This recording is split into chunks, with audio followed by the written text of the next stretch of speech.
त्या शेलू आणि परिसरातील जमलेल्या माझ्या तमाम मराठा बांधवांना माझा मानाचा देश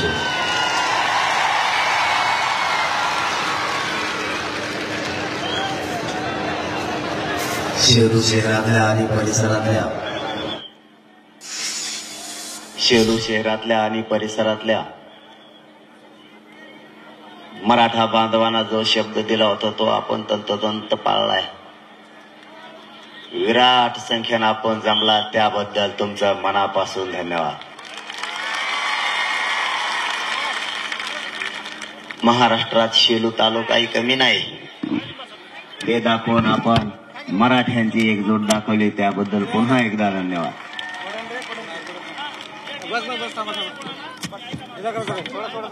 ऊन लागतंय का?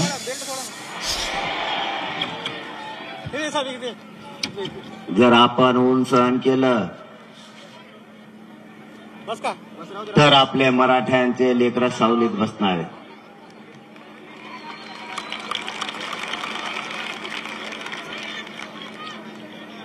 आपण जर वेदना सहन केल्या तर आपल्या लेकराच्या वेदना सहन होणार नाहीत हे लक्षात असू द्या.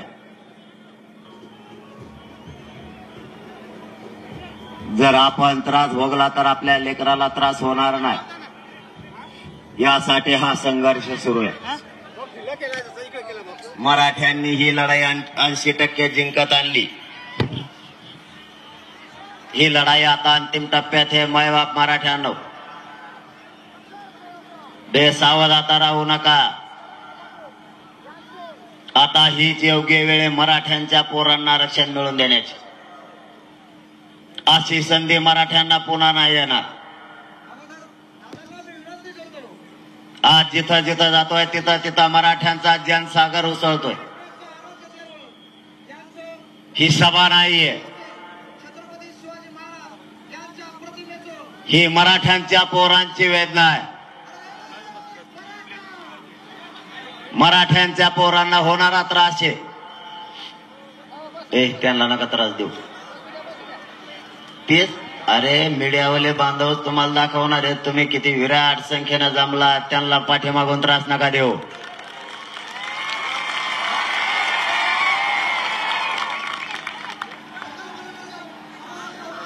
मराठ्यांच्या आरक्षणाची लढाई आता अंतिम टप्प्यात आली.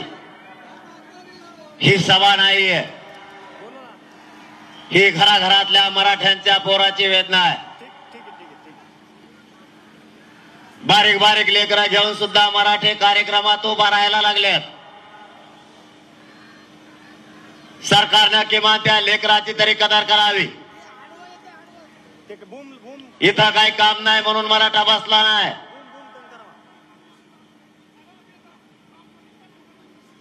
इथं काय वेळ काढूपणाचा कार्यक्रम नाहीये. 4-4, 5-5 वर्षाचे लेकर हातात घेऊन मराठे कार्यक्रमात आले. 70-80 वर्षाचे आजोबा सुद्धा कार्यक्रमात उभा राहिले. मिळेल त्या जागेवर मराठा उभा राहतोय. मराठे ना उन्हाची तमा बाळगायला लागले, ना पावसाची ना थंडीची. कार्यक्रमाच्या ठिकाणी मराठा ताकदीने एकत्र येऊ लागलाय.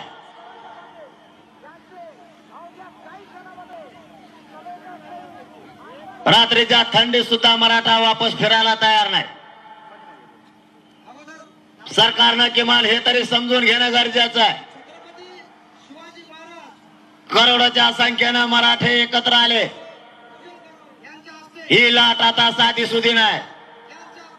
तुमच्या नोटिशीला घाबरून ही आता लाट वापस फिरत नाही. सरकारने जरा भानावर या. आम्ही धमक्या देत नसतो, करून दाखवत असतो.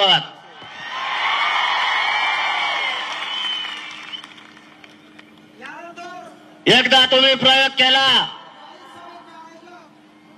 पुन्हा प्रयोग करायच्या भानगडीत पडू नका. अंतरवाली सराटीत शांततेत आंदोलन चाललेलं असताना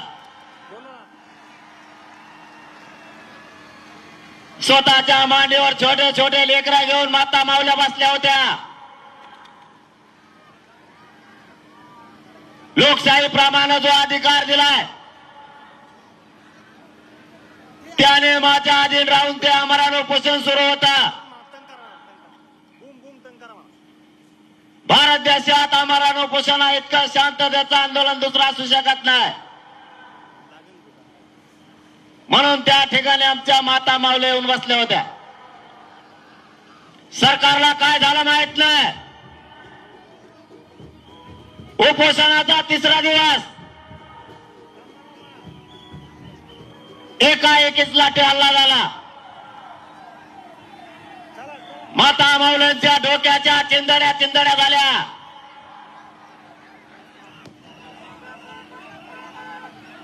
आई मांडीवर लेकरू घेऊन बसलेलं 4 महिन्याचं आईचं डोकं फुटलं आणि आईच्या डोक्याचा रक्त लेकराच्या अंगावर पडायला लागला. त्या माता माऊलींनी असं काय केलं होतं की तुम्ही इतका भीषण हल्ला केला. आतापर्यंत त्याचं उत्तर सरकारला देता आलं नाही.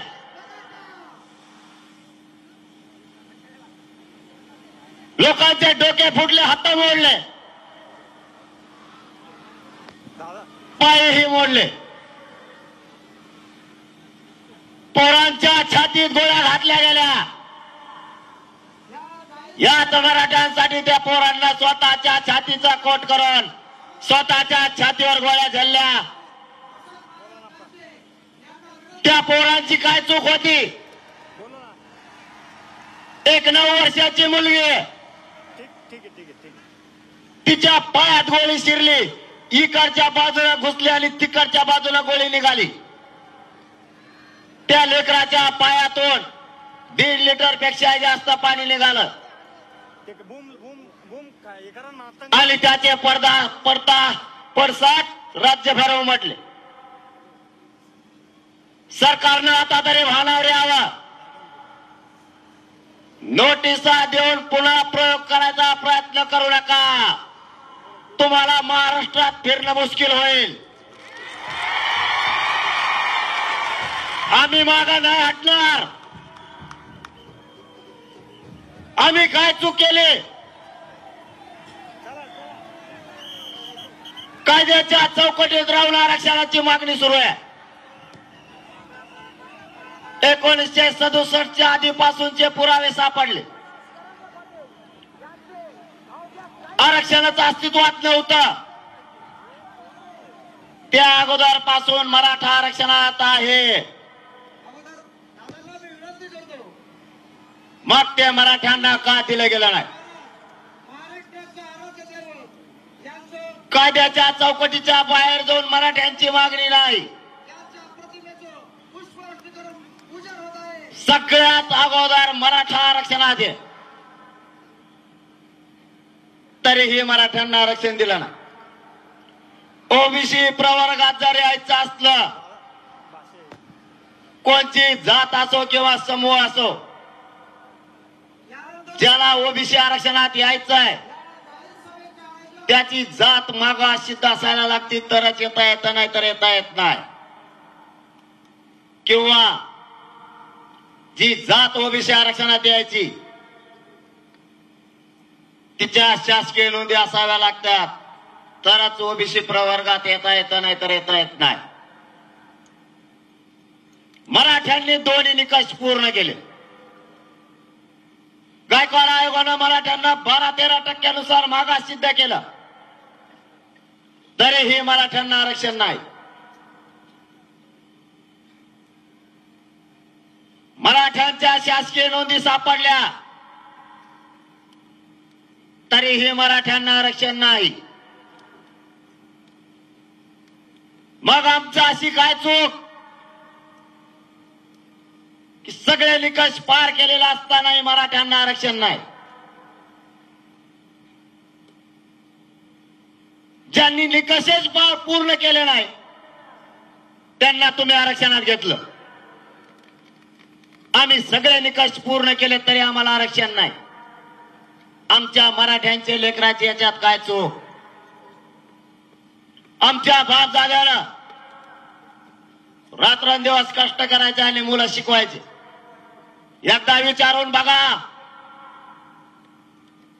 ज्याचा लेकरू 1% ओकला त्या आई बापाला एकदा विचारून बघा, त्या लेकराचं पूर्ण आयुष्य आणि भविष्य दोन्ही उद्ध्वस्त झालेलं आहे.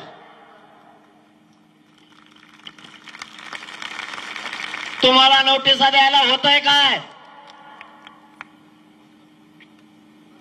त्रास आमचे लेकरं भोगायला लागल्यात. पण तुम्ही एक गोष्ट विसरलात, तुम्हाला ज्या गादीवर बसवलंय तेही मराठ्यांनीच बसवलंय, ते मात्र विसरू नका. मराठ्यांच्या जर डोक्यात आलं, तुम्हाला आयुष्यभर गुलाल मराठे लागू देणार नाहीत. आयुष्यभर आमच्या मुलाच्या हितासाठी, आमचे लेकरं मोठे व्हावेत यासाठी आम्ही कोणत्याही टोकाला जाऊ शकतो. आम्हाला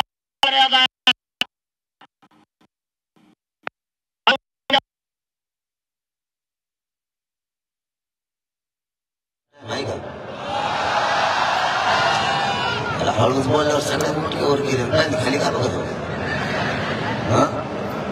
आरक्षण मिळालं तर बघत काय मोबाईल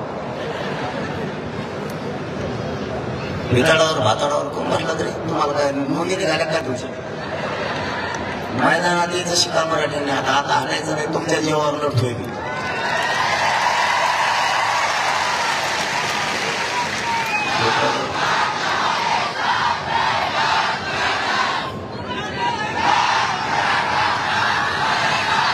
काही नाही सावले बंदी मी माझे आम व्हायचे झालं.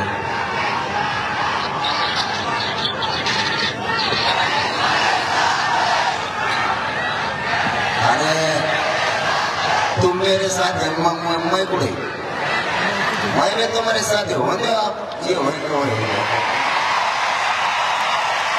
मेरे साथ मैं मा घरातच नसतो. मी तर सगळ्यात पुढे. तुम्ही टेन्शनच घेऊ नका. फक्त तुमची शक्ती कमी होऊन देऊ नका. या आरक्षणच कसे देत नाही तेच बघा.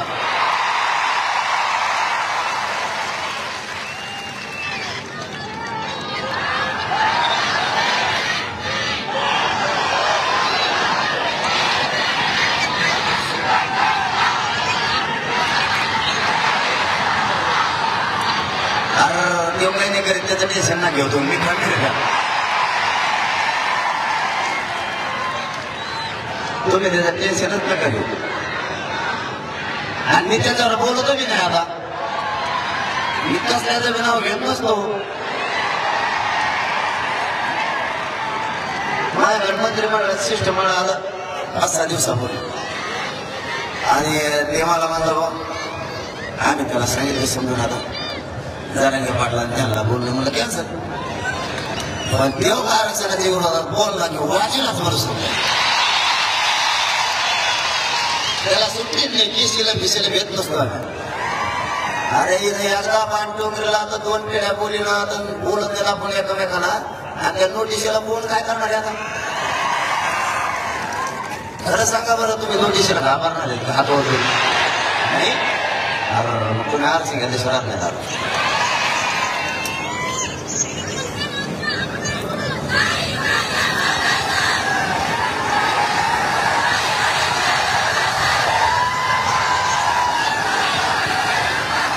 सरकारनं आपल्याला या अगोदर वेळ मागितला. बांधवांना तुम्हाला माहिती असावं म्हणून सांगतोय, कारण हा लढा अंतिम टप्प्यात. आरक्षण समजून घ्या. ज्यांनी आरक्षण समजून घेतला ते आरक्षणात गेले आणि नोकऱ्याला सुद्धा लागले. आता तरी सावध बेसावध राहू नका. ते आरक्षणात गेले आणि नोकऱ्याला सुद्धा लागले. आता तरी सावध बेसावध राहू नका.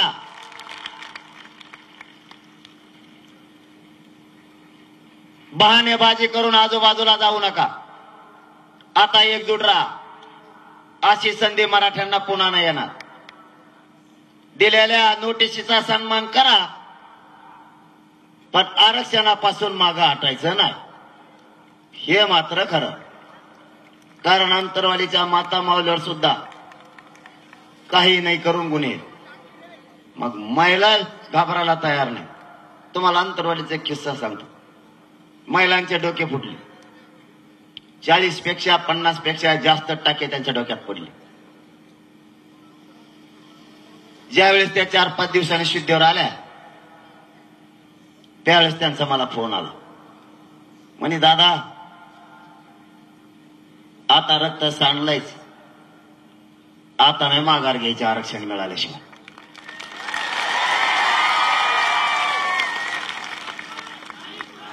मग आता इथून पुढे आमच्या हाताने झालंय काय म्हणून तुम्ही आम्हाला नोटीस द्यायला लागलात. काल सरकारला सांगितलंय तुम्ही पुन्हा प्रयोग करू नका, तुम्हाला जड जाईल, तुमच्या नोटीसी वापस घ्या. घेतल्या तर ठीक, नाही तर तिचा सन्मान करा. आपल्या लेकराला आरक्षण दिल्याशिवाय आपण हटतच नसतो. कोणाला काय करायचं ते करा. आणि याच्यात पोलिसांचा काही दोष नाही. हे 4-2 जण वरून सांगत आहेत, ते खाली करतात. वरचे कोण आहेत ते आपल्याला माहिती आहेत. त्याला उद्या दारात यायचं आपल्या, त्याला आयुष्याचा त्याच्या कपाळाला गुलाल लागून द्यायचा नाही. मराठ्यांनो, आपण ते खानदानी मराठी.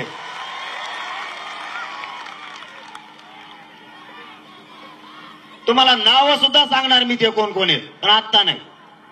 हे काय रे, ए टाकेशीन टकोऱ्या जाऊन तिकडे दे. प्रत्येक गावात गेले ते येतेच वर. ते बी मला सध्या लांबूनच बघत आहेत बरं का. मला वाटलं तिकडूनच आलं का.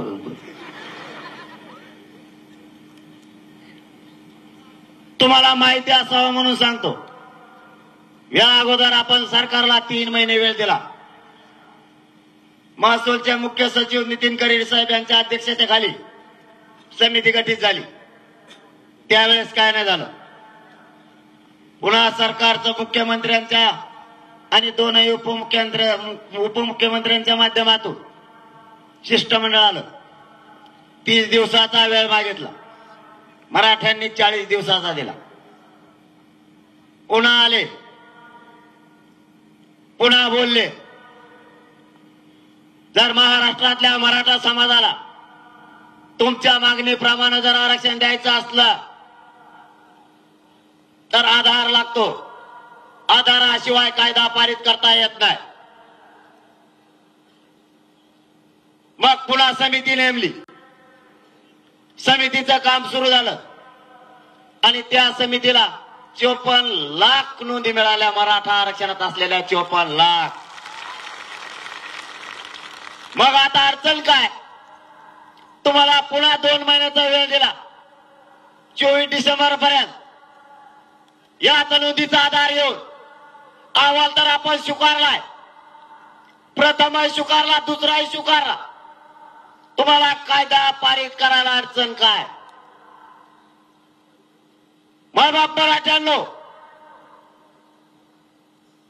याच नोंदी 70 वर्षापूर्वी मराठ्यांना दिल्या असत्या आणि याच माध्यमातून आरक्षण दिलं असतं तर आज मराठा ही जात जगाच्या पाठीवर प्रगत म्हणून नंबर 1 ला राहिली असती. जाणून बुजून आरक्षण दिलं नाही. नोंदी असून यांच्या बुडाखाली यांनी लपून ठेवल्या आणि आता आम्हाला कसल्या नोटिसा देत आहे. आणि नोटिसा द्यायला झालं काय. आपण कुठं जायचं म्हणलो का. मग नोटिसा कसं काय दिलं. पण आपण म्हणलो नाही ना. आपण डिक्लेअर केलं कुठं जायचं म्हणून. मग तुम्ही नोटिसा दिल्याच कस का. आता आम्हाला आधी याचंच उत्तर पाहिजे. आम्ही कुठं जायचं म्हणलो नाही, जाणार बी नाहीत, घोषणा बी झाली नाही, तरी तुम्ही नोटिसा कस का दिल्या. आता सरकारला हे माहित नाही. मी या शेलू नगरीतून सरकारला सांगतो, तुम्ही नोटिसा दिल्या पण त्याचं काय झालं तुम्हाला काहीच माहित नाही. तुम्हाला कोणी सांगत नाही, आम्हाला सांगत आहे. ज्याला नोटीस दिली का तेव्हा म्हणायला लागला मी आध्यात नाही मध्यात नाही, तर मला नोटीस दिली ना, आता मला जायचंच. आता आणखी नाही सांगतो, तुमच्या हातातून वेळ गेलेली ना. आणखी नाही 2 दिवस तुमच्या हातात आहे. तुम्ही हा मराठा आरक्षणाचा विषय गांभीर्याने घ्या. याच्या तोडगा काढायचा प्रयत्न करा. तुम्ही मराठ्यांना खवळून घेऊ नका, कारण हे सुद्धा तुमचेच आहे. यांनीच तुम्हाला त्या गादीवर बसवलं. तुम्ही जाणून बुजून मराठ्यांना वाकडे वाटेला जाऊ देऊ नका. आमची तुम्हाला विनंती आहे. आणखी संधी तुमच्या हातातून गेलेली नाही. विनाकारण नोटिसा दिल्यामुळं मराठे आता जास्तच जायचं म्हणाले. कुठं जायचं मला नाही माहित बरं का, पण कारण आपण काय म्हणलं नाही, कारण आणखीन ठरलंच नाही. अरे बाबा जायचं नाही, पण काय अडचण आहे बाबा. समजा आम्हाला जायचंच नाही पण जायचं ठरलं, काय अडचण आहे बाबा. आम्हाला मुंबई बघायची नाही का आम्ही, म्हणजे सगळी दुनिया बघती. आम्ही बघितलं का मग काय झालं. तुमचे रोड कसले आहेत आम्हाला बघायचे. तुम्हाला अडचण काय. मुंबई आमची नाही का, आम्ही महाराष्ट्राचे नाही का, मग देता का. आम्हाला सरळ सांगा. तुम्ही इथले नाहीत, आमचा तो आसामला राहायला काय करावं.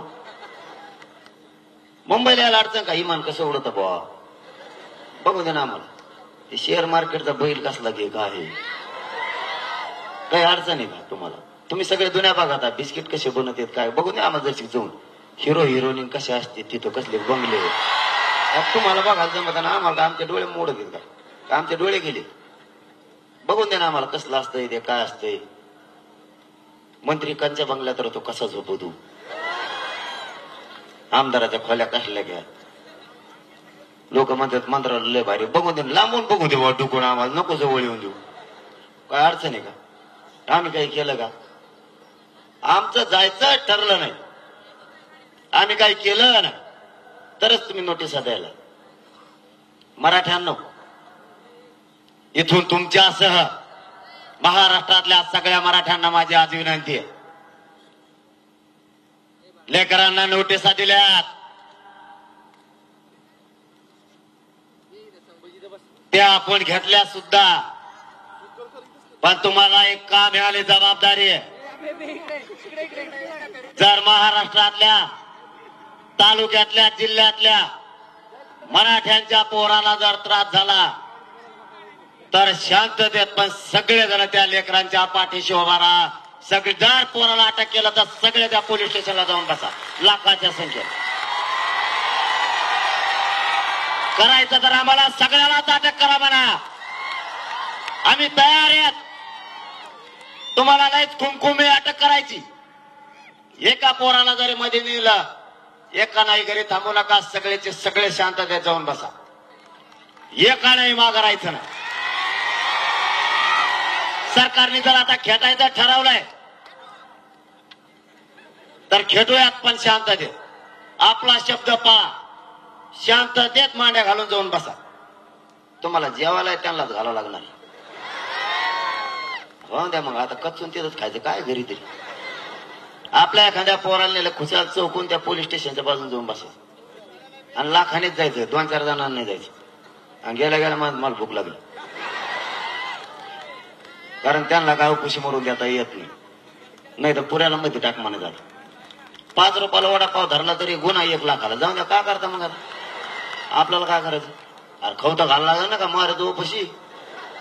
पोलिसांनी नोटीस दिली की सन्मान करायचं आणि त्यांना सांगत साहेब आम्ही पुरच येणार आहेत बरं का, पण चटाई नका टाकेनात पण खायला लागणार. पाणी ते तेवढं दिलं बस झालं. खुशाल झोपाय तिथं ताणत नाही घ्यायचा. करतान का नाही. शांततेत पण तेव्हा बी शब्द द्या. शांततेत ना. आरक्षणच कसं देत नाही बघतोच मी बियांच्याकडे.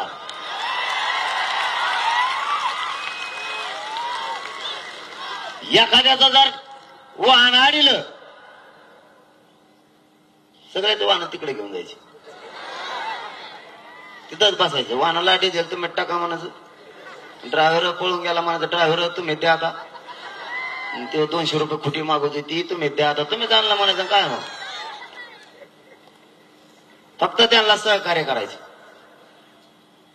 कारण त्यांचा दोष नाही. ते वरचे जरा थांबा जरा त्यांना नीट करू. हे वरचे हळूच फोन करते. बघा बरं तेवढं बघा. हे जर आगा मग खवळलं ना, एकदा जर डांबरेन चाला लागलं ना तुम्हाला नुसता धुराळा सुद्धा सहन नाही व्हायचा यांचा.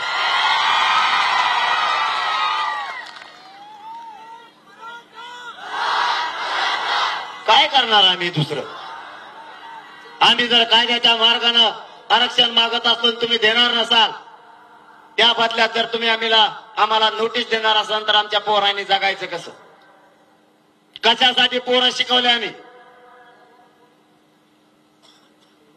प्रत्येक आई बापाला वाटतंय माझ्या वाट्याला जे काबाड कष्ट आलं ते माझ्या लेकराच्या वाट्याला नाही आलं पाहिजे, नाही आलं पाहिजे.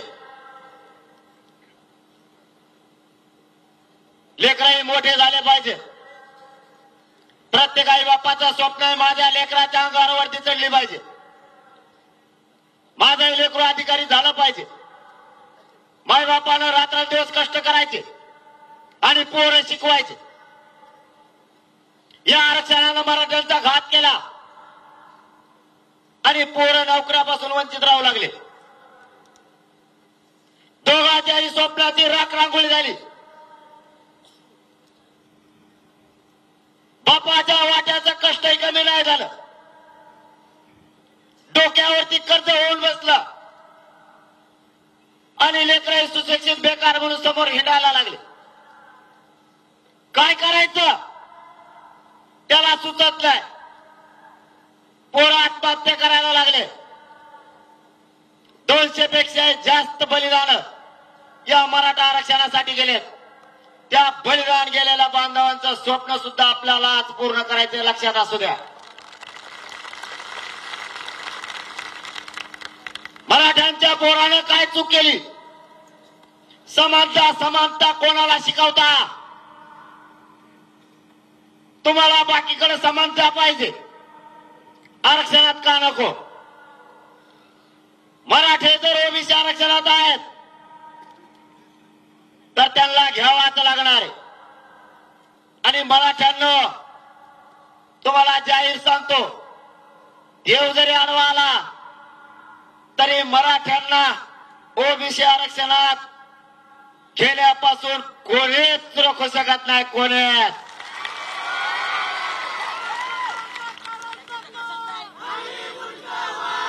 मराठ्यांनी फक्त आता सावध राहा, एकजूट ठेवा, एकजूट फुटू देऊ नका. लढा अंतिम टप्प्यात आलाय. आणखीन सरकारच्या हातात 2 दिवस आहेत. सरकारनं हे आंदोलन गांभीर्यानं घ्यावं. पाठीमागे एक प्रयोग केला तो पुन्हा करण्याचं स्वप्न पाहू नका. तुम्हाला जड जाईल हे तुम्हाला जाहीरपणानं विनंतीपूर्वक सांगतो. तोडगा काढायच्या भानगडीत या, आता बाकीच्या भानगडीत पडू नका. ही सरकारला जाहीर विनंती. नसता 23ला पुढच्या आंदोलनाची घोषणा आम्ही करणार आहे, त्यात काय दोमात नाही. जाहीर सांगणार आहे.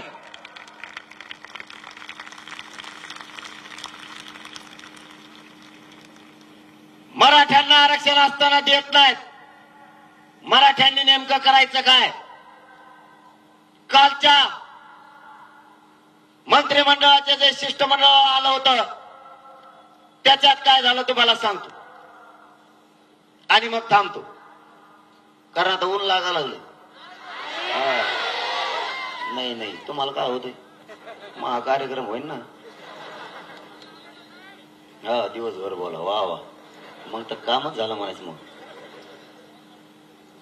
काल मंत्रिमंडळाचं मुख्यमंत्री आणि उपमुख्यमंत्र्यांनी दोघांनी शिष्टमंडळ पाठवलं.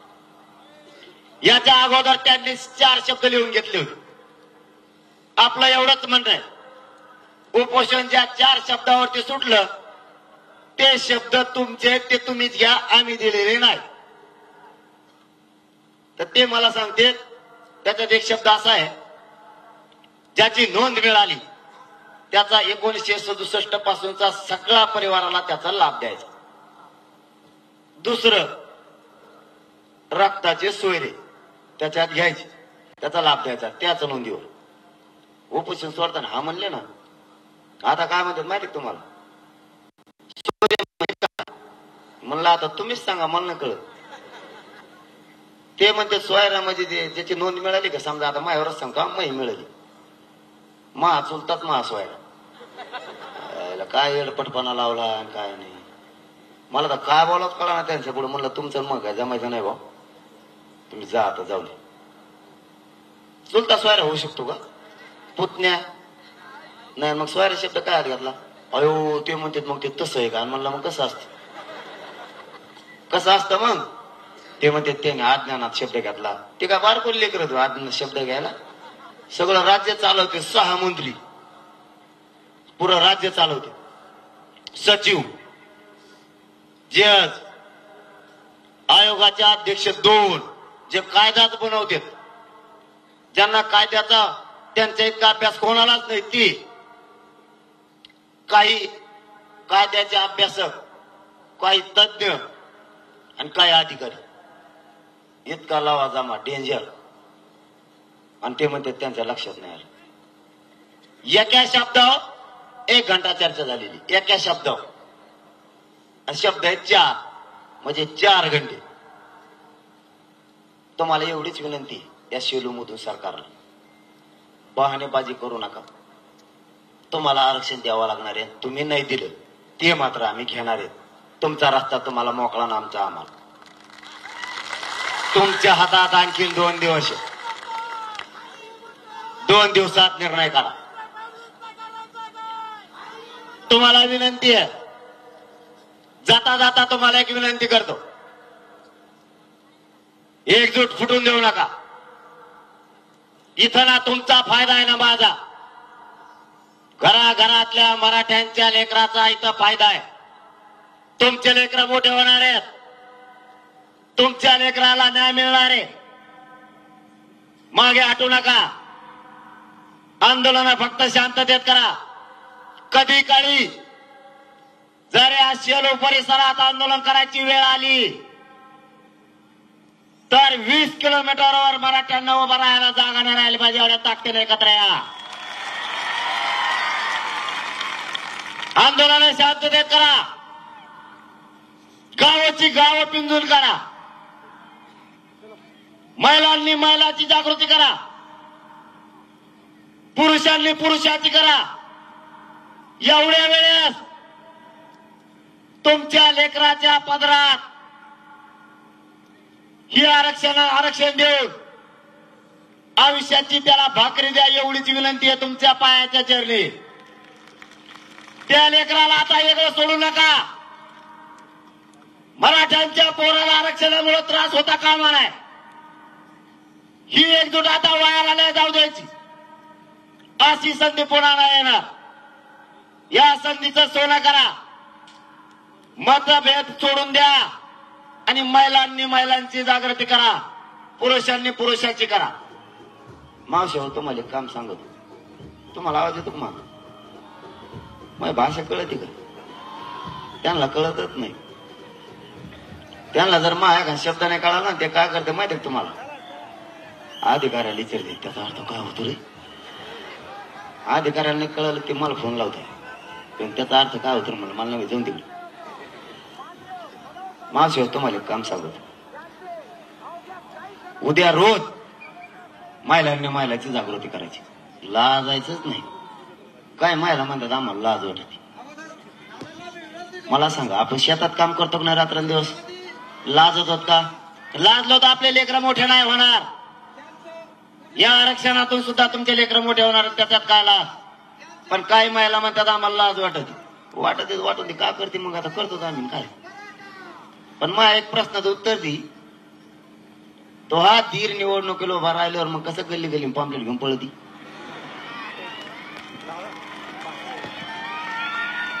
पतंग हाण्यो, नारळ बराबर हानबाया, कबशी सचिन बर का. मग कसं सांगती? मग तो हा धीर मोठा होतो. तो कोणत्या तरी साहेबाचा असतो. तो साहेब मोठा होतो. तुमचे उस तोडायला पाठायचे का? आपल्या लेकरांना न्याय कोण देणार? आपली लढाई आपल्याला आता लढावी लागणार आहे आणि ती जिंकायची सुद्धा आपल्याला.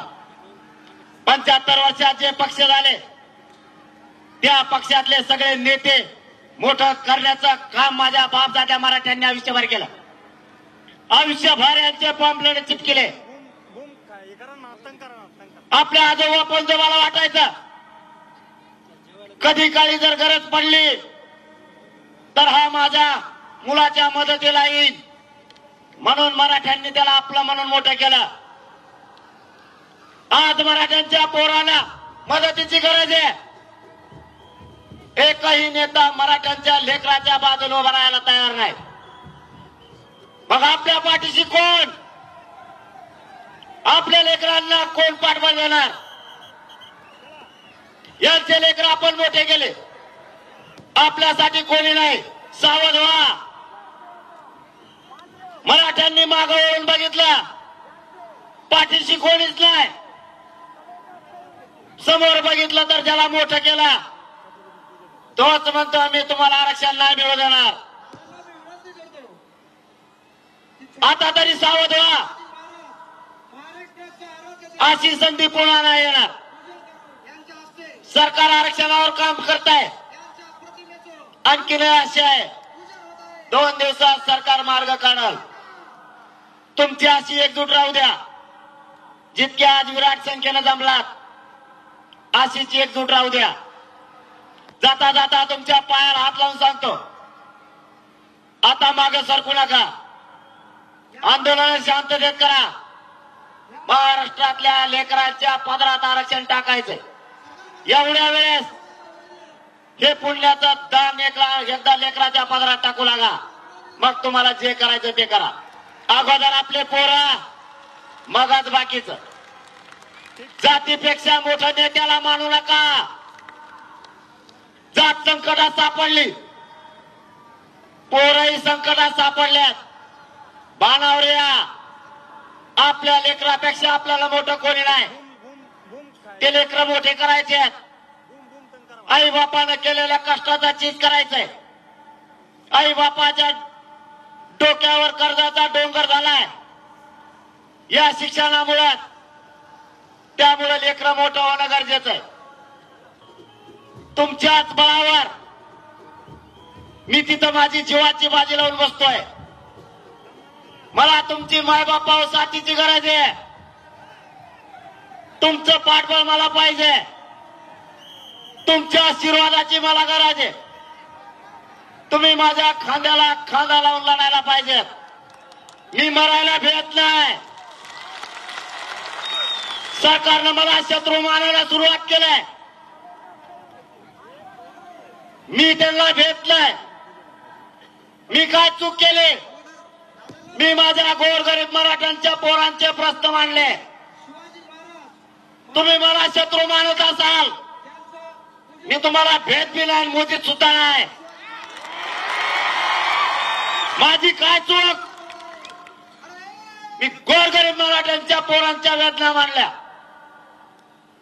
हक्काचं आरक्षण मागितलं.